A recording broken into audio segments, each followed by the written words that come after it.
উচ্চ রক্তচাপ বা হাই ব্লাড প্রেশার এখনকার দিনে একটা সাংঘাতিক প্রাণঘাতী সমস্যা। প্রথমেই সহজভাবে জানা দরকার কিভাবে এই রক্তচাপের সৃষ্টি হয়, কারণ রোগটা সম্পর্কে ভালোভাবে জানলে তবেই তাকে ঠিকভাবে নিয়ন্ত্রণে রাখা যাবে। শরীরের রক্তনালীগুলির মধ্য দিয়ে যখন রক্ত চলাচল করে তখন সেই রক্তনালীর ওয়ালে যে চাপ দেয় তাকেই সহজ ভাষায় রক্তচাপ বা ব্লাড প্রেশার বলে। কোনো কারণে যদি রক্তনালীগুলি ঠিকমতো সংকুচিত বা প্রসারিত না হতে পারে তখনই ব্লাড প্রেশারের সমস্যা দেখা দেয়। রক্তনালী ঠিকমতো প্রসারিত না হওয়ার কারণে রক্তনালীর ওয়ালে বেশি চাপ পড়ে, তাকেই বলে হাই ব্লাড প্রেশার। এছাড়াও আরও কিছু অন্যান্য কারণ আছে। এবার বলবো প্রেশার বেড়ে গেলে কি কি সমস্যার সৃষ্টি হতে পারে।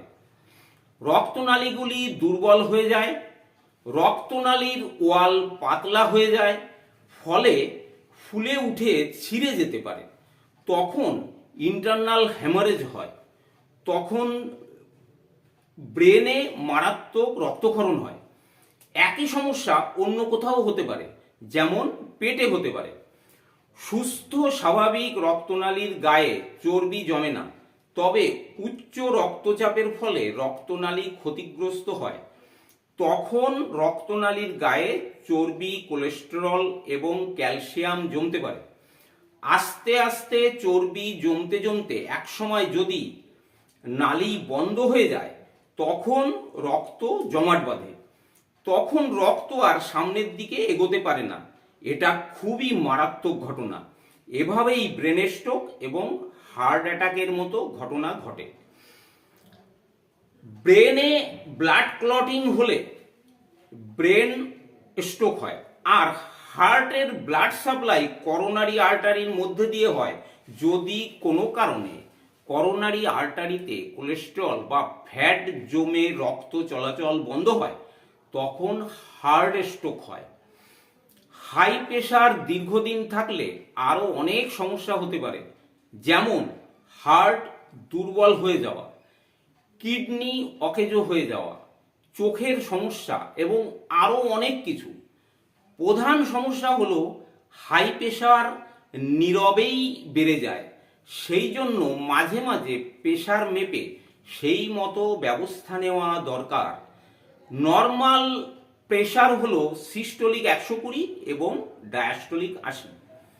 হাই বলা হবে তখন যখন সিস্টোলিক হবে 140 এবং ডায়াস্টোলিক 90 এবং এর উপরে। কোন কোন খাবারে সতর্ক থাকতে হবে? লবণ রান্নায় যা থাকবে তাই, কাঁচা নুন একেবারেই নয়। খাবারে ফ্যাটের পরিমাণ কমাতে হবে, খুব কম তেলে রান্না করতে হবে, চর্বি ছাড়া মাংস খেতে হবে, ঘি মাখন থেকে দূরে থাকতে হবে, ফ্যাট ফ্রি দুধ আর টক দই খাবেন, চিনি এবং চিনিযুক্ত খাবার কম খেতে হবে। সফট ড্রিঙ্কসে প্রচুর চিনি থাকে, তাই না খাওয়াই ভালো। পটাশিয়াম সমৃদ্ধ খাবার খেতে হবে, ভাত কমিয়ে সবজি বেশি খেতে হবে, ভাতের পরিমাণ মেপে রেগুলার একই খেতে হবে যাতে শরীরে চর্বি জমে শরীর ফ্যাটি হয়ে ওজন বেড়ে না যায়। বিজ্ঞানের ভাষায় ড্যাশ ডায়েট খাবার খেতে হবে। গবেষণায় দেখা গেছে এই ড্যাশ ডায়েট খাবার অনুসরণ করলে 11 পয়েন্ট পর্যন্ত প্রেশার কমতে পারে। ঔষধ, প্রেশারের ঔষধ কখনো ছাড়লে চলবে না। অনেকে আছেন প্রেশার কমে গেলে ঔষধ বন্ধ করে দেন, তাহলে আবার প্রেশার বাড়বে। ডাক্তারের পরামর্শ মতো চলুন। ওজন কমানো, 1 কেজি ওজন কমলে 1 পয়েন্ট প্রেশার কমে, তাই ওজন বাড়তে দেওয়া চলবে না, বেশি থাকলে কমাতে হবে।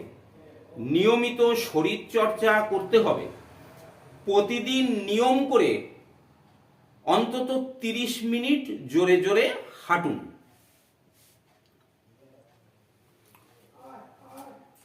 একজন হোমিওপ্যাথিক ডাক্তার হিসাবে আমি বলতে পারি যে আমার এই 40-45 বছরের অভিজ্ঞতায় আমার কাছে যারা এই ট্রিটমেন্ট করতে এসছেন, যে বলেছেন ডাক্তার আপনাদের হোমিওপ্যাথিতে প্রেশারের ওষুধ আছে, আমরা হ্যাঁ আছে, থাকবে না কেন। তিনি অন্য কারণে এসছেন, তার সঙ্গে এটা জিজ্ঞাসা করছেন, বলে হ্যাঁ থাকবে না কেন, বলে আমার তো এরকম প্রেশার আছে, আমি মাপলাম দেখলাম সত্যি হাই প্রেশার। তখন ওনাকে আমি ওই অসুখের ওষুধ দিলাম, কিন্তু কিছুদিন পর দেখা গেল তার প্রেশারটাও নর্মাল হয়ে গেছে, তার সঙ্গে তার অন্যান্য সিমটম কমেছে, তার সঙ্গে প্রেশারটাও নর্মাল হয়েছে। তা তখন তার মানে আমি কি করেছিলাম, কনস্টিটিউশনাল ট্রিটমেন্টটা কি, এই যে আমাদের গ্রেট মাস্টার হ্যানিম্যান যিনি ফটোতে বসে আছেন, মহাত্মা হ্যানিম্যান বলা হয়, হোমিওপ্যাথির জনক বা ফাদার অফ হোমিওপ্যাথি বলা হয় ওনাকে। তা উনি তো সৃষ্টিকর্তা, তাই ওই উনার যে বই অর্গানন অফ মেডিসিন বই, হোমিওপ্যাথিক দর্শন বলা হয় বা হোমিওপ্যাথিক ফিলোসফি, ওই বইতে লেখা আছে যে কনস্টিটিউশনাল ট্রিটমেন্টটা কি। সেটা হলো ক্রনিক ডিজিজ ট্রিটমেন্ট করার একটা পদ্ধতি। একজন পেশেন্ট এসছেন আমার কাছে, তিনি তার যে জন্য এসছেন তিনি সেটা বললেন, কিন্তু আমি ওনার কাছে সমস্ত কিছু জিজ্ঞাসা করলাম। তখন উনি বললেন আমি তো এই জন্য এসছি, আপনি এত কথা এইগুলো জিজ্ঞাসা করছেন। আমি বললাম যে আপনার যদি সমস্ত কিছু কমে যায় তা আপনার সমস্যাটা কোথায়, তা আপনার তো ভালো। তা বলছে যে হ্যাঁ হ্যাঁ ঠিক আছে। তা সত্যিকারে আমি সব সিমটম নিয়ে ওনাকে তার উপরে টোটালিটি অফ সিমটমসের উপরে ওষুধ দিলাম। ওনার দেখা গেল তার সঙ্গে প্রেশারটাও কমে গেছে, কারণ প্রেশারটাও তো একটা সিমটমস। তা প্রেশারটাও কমে গেছে, অন্যান্যগুলোও অনেক কমে গেছে। তা তখন আমি বললাম যে ওষুধ ছাড়লে চলবে না, ওষুধ আপনাকে কন্টিনিউ করতে হবে, আমার কাছে আসতে হবে। তা উনি ভালো হয়ে গেছে বলে হয়তো আসলো না, যদি না আসে তখন দেখা যাবে প্রেশার আবার বেড়েছে, এই যে আমি যে কথাগুলো বললাম এতক্ষণ। এইবার আমাদের একটা ওষুধ আছে রাউলফেয়া সারফেন্টিনা বলে, রাউলফেয়া সারফেন্টিনা মাদার টিংচার। ওটা 20 ফোঁটা করে সকালে এবং 20 ফোঁটা করে রাত্রে যখন খুশি খাওয়া যায়। খালি পেটেও আপনি খেতে পারেন, খুশি খেতে মানে আবার খাওয়া দাওয়ার পরেও খেতে পারেন, যখন খুশি খাওয়া যায়। তবে ওষুধটা খুব তেতো, জলে মিশিয়ে হাফ গ্লাস 1 গ্লাস, জলের কোনো পরিমাণ নেই, হাফ গ্লাস 1 গ্লাস যা হোক, 1 কাপ যা হোক আপনি মিশিয়ে খাবেন।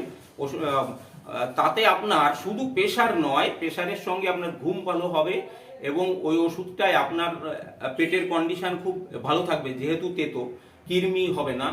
এরকম 20 ফোঁটা করে দুবার, সকালে একবার, রাত্রে একবার।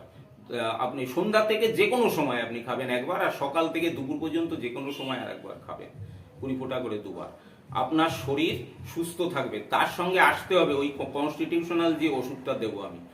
এইবার তাহলে কনস্টিটিউশনাল ট্রিটমেন্টটা কি আপনাদের তো প্রশ্ন আছেই। তা আমি তো ওই যে বললাম যে ওই ক্রনিক ডিজিজ যেভাবে সব সিমটম মিলিয়ে ওষুধ দেওয়া হয় তাকে বলা হয় কনস্টিটিউশনাল ট্রিটমেন্ট।